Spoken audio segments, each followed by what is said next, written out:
fun one. It's Jerome Braggs, and I want to come and talk to you about what spiritual neglect has to do with our health.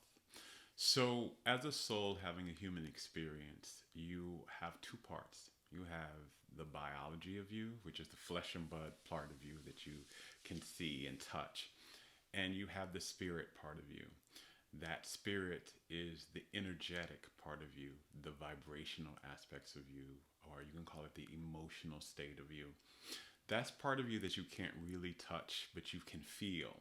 And that actually is the biggest part. Your spirit is actually the biggest part of you. If you think about it as like an iceberg, the tip of the iceberg is what you can see, and it's usually the smallest part of the iceberg. That is the flesh and bone part of you. That is the biological aspect of yourself.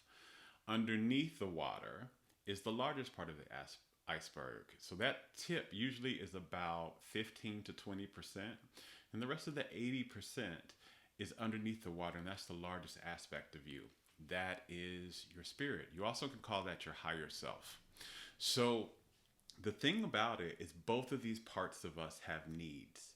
They have needs that need to be met in order for us to experience well-being, in order for us to operate at our best, in order for our bodies to experience health.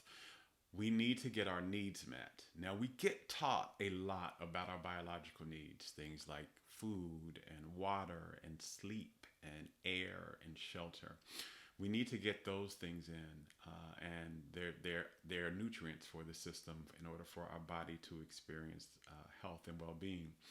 What we don't get taught about is our spiritual needs. And we don't get taught, one, what they are, or that we even really have them. Now, there's a lot of science coming out. Actually, there's been many, many, many studies that have been done, both in psychological journals and medical journals, that are looking at the emotional needs and what happens to our health state when our emotional needs are met. But it's still not making it into mainstream medicine, and it's definitely not making it into our education system, where we are learning about what our spiritual needs are. And what I've discovered in my own journey of having to heal myself from terminal disease, but also in my work with people around the world, that there are really two main needs that we have on the spiritual aspect, on the spiritual side. And our spirit needs are the need to, number one, is the need to be ourself and live our truth. And number two is to embody and nourish the love energy that we are. So when we're talking about number one, we have a need to express our authentic selves, to express our personalities, our sexualities, to live our truth, to say what we need to say, to do what we really want to do, and to honor our inner guidance, because this is part of living our truth as well, to trust in and honor our inner guidance, our intuition, right? When we don't do that, when we don't meet the need to be ourselves and to live our truth, what we'll start to feel is, instead of feeling, when we do that, by the way, when we live our truth and we be ourselves, what we'll start to feel is very free. We'll feel a sense of freedom. We'll feel a sense of happiness, because we are, expressing who we truly are, and we're doing what we really want to do. And so we feel free and we feel happy. When we are not meeting our need for that, when instead of expressing ourselves, being ourselves and living our truth, we are suppressing aspects of ourselves, we're hiding aspects of our true selves, and we are neglecting or rejecting pieces of our true selves. And instead of living our truth, we are trying to become somebody else that we aren't. We're trying to, we're people pleasing. We are being a chameleon, things like that. What ends up happening is we don't feel free. We feel a sense of bondage. We feel a sense of imprisonment and restriction. And so that drains the feeling of freedom from our bodies, which is which is a need. And then we also feel like disconnected from ourselves. We don't feel really connected to our true selves. and we'll start to feel unhappy. We'll start to feel very unhappy in the world. And so we feel unhappy, restricted, and disconnected instead of free and happy and very connected to ourselves, right? That feeling begins to operate the fight or flight response in our bodies. And that fight or flight response, once it gets turned on in the body, floods the body with stress hormones of adrenaline and cortisol. And while the body is flooded with stress hormones, our tissues and muscles and things become inflamed, and our immune system becomes immunosuppressed. And this happens while we are not doing. If we do this, we don't meet this need to be ourselves and to live our truth. If we don't do it chronically, if we're chronically suppressing ourselves or rejecting ourselves or denying ourselves, if we're not being ourselves chronically, then we become chronically stressed in the body and chronically inflamed and chronically immunosuppressed. And this is the root of how illness and disease gets manifested in the body, because the body is chronically stressed, chronically inflamed, and chronically immunosuppressed. So that's the first thing. So when we don't meet that spiritual need to be ourselves and live our truth, this is how it begins to negatively affect our health and manifest disease in our bodies and chronic illness. The second need, spiritual need, is the need to, again, it's the need to embody and nourish, which is feed, the love that we are. So we are souls, and that spiritual energy that I'm talking about that we are, that's the largest part of us, it is the energy of love. It is the energy of love, the energy and the consciousness of love. So the energy of love is more than just affection, which is what we get usually culturally socialized to understand about what love is. Like when we say we love somebody or something, we have a deep affection for it, or we feel a deep affection from somebody. But what I learned in my near-death experience when I died and crossed over to the other side and experienced the fullness of what love is, it's way more than that. Love is a multifaceted energy, which means it has many different aspects that make it up. It's not just this one little piece. So affection can definitely be a piece of love, but it's not the wholeness of it. And when we're talking about the love energy that we are the wholeness of love, of unconditional love itself. And what I learned about it is that love is the feeling of, and when we talk about energy, really I'm talking about, in human terms, the feeling, the emotional feeling of something. So love has many different feelings that make it up. And one of the feelings is worthiness, right? That you feel valuable, that you feel that you feel valuable and lovable, that you feel enough, right? That you feel that there's things to be that are appreciative about you. You feel appreciated and valuable and enough and worthy, right? That's what worthiness, kind of the wholeness of that is. That's one aspect of the feeling of love. It's worthiness. The other aspect of it is peace, that you feel at ease, that you feel a sense of relaxation, that you don't feel a lot of conflict going on. And so when we think about an aspect, one of the facets of love is that peace. So this is a piece of the aspect of your higher self, the energy of your spirit. Another part of it is that you feel empowered, that you feel that you can do what you really want to do, that you have a clarity and a sense that you are moving in the right direction towards what you want. The other piece of it is there's happiness, that you feel a sense of sense of appreciation for yourself and for your life, that you feel a sense of fulfillment, right? That you are moving towards, it's not just that you're moving towards what you want, but that you are receiving what you want, right? And that you are also a sense of passion and fun, that life is fun for you, that you have a deep sense of meaning in your life, right? And the other piece of this is so we talked about worthiness, um, happiness, peace, right? And then a deep sense of trust, right? A deep sense that you can trust yourself, you can trust your life, that you're being held, that you're being guided, right? So these are things that are kind of the core pieces of what make up the energy of love. There, you can even call them the other energies of love. And we have a need to embody these feelings, right? To embody them on a chronic and daily basis. Like just like your biological needs, you need to eat food every day, drink water every day, breathe air, have shelter.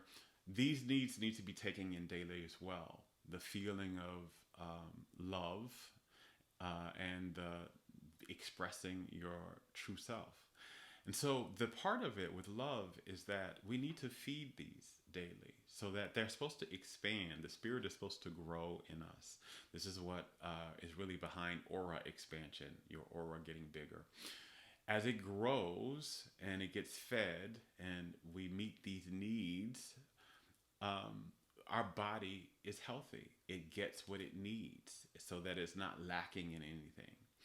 But when it doesn't get these needs met, the aura starts to shrink. And when the aura shrinks, remember this is the largest part of you. When the aura or the spirit shrinks instead of grows, this is going to negatively affect the health of our bodies because our spirit is directly connected to the health state of our body. Our spirit and our body are intertwined. So when our spirit is starved and malnourished, it is going to actually cause our body to become malnourished as well and manifest an illness or disease. In the same way, like our biological needs don't get met, it's going to cause the body to become in chronic, the fight or flight response to be turned on chronically, which causes the body to be chronically stressed and chronically inflamed and chronically immunosuppressed. And so when I'm talking about embodying and nourishing love, do you feel worthy? Do you feel enough and lovable? And do you feel there's nothing wrong with you? Instead, there's a lot to appreciate about you. There's a lot that's valuable about you. How can you nourish that sense daily? Do you feel at peace? Not just in your mind, but in your home, in your relationships, in your work. Do you feel at ease? Do you feel relaxed? If not, you need to address that, whatever that is, so that you come back to peace. That is meeting your need for peace. Do you feel empowered? Or do you feel disempowered? Do you feel one of the big ways to feel empowered is to have communicated and honored boundaries, right? One of the other ways to be empowered is to make sure that you are in alignment with what you believe you need to do. So if you believe that, maybe you want to write a book and you believe that you need to be writing every day and you're not writing every day, you're going to start to feel disempowered. Even if you're just writing 5 minutes a day, you're honoring your belief that you should be writing every day, which makes you feel a sense of you're heading in the right direction, or makes you feel empowered, right? And so all the needs of love, all the needs of the love energy that I listed, those are needs, and you have to nourish and feed them. And a lot of times, when we have had trauma in our lives that has been unhealed, and we've gotten a lot of socialization, whether it's from our culture or our family, what ends up happening is we will neglect our spiritual needs, right? We are not really being ourselves. We're hiding pieces of ourselves. We're suppressing pieces of ourselves. We're denying and rejecting pieces of ourselves. Whether that's our sexuality, our personality, or our yearnings and desires, or we are definitely not nourishing and feeding the aspects of love, right? Especially if you've been traumatized, you might not feel enough, and you continue to not feel enough instead of doing the work to really feel appreciative and accepting of the self and lovable of the self, and to get people around you that help you feel more that way. The same thing goes with feeling at peace, right? What's your relationship like? Does it make you feel at peace mostly? Or is there conflict? Do you not feel at ease and uneasy in this relationship?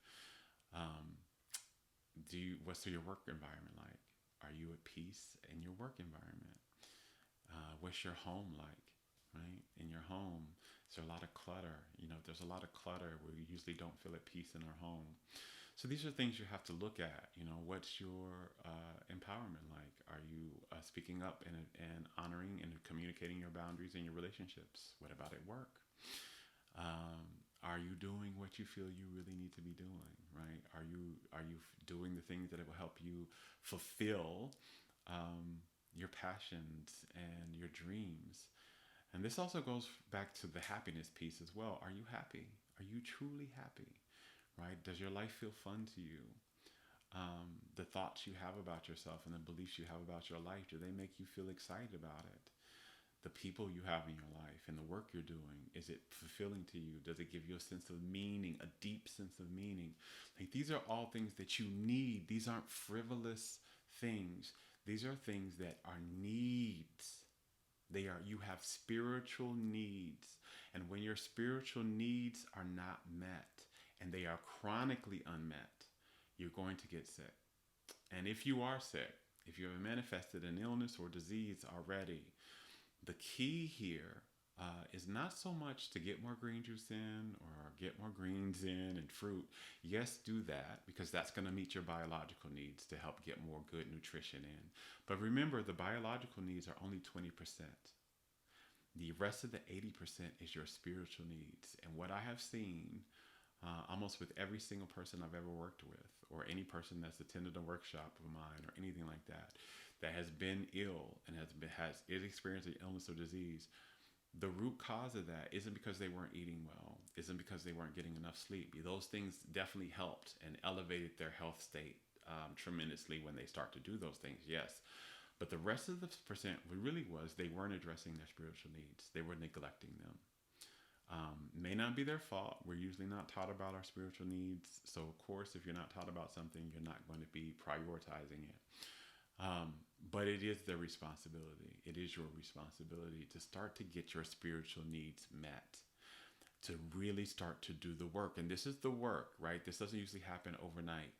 This is what loving ourselves actually means, is to meet all of our needs for love, right?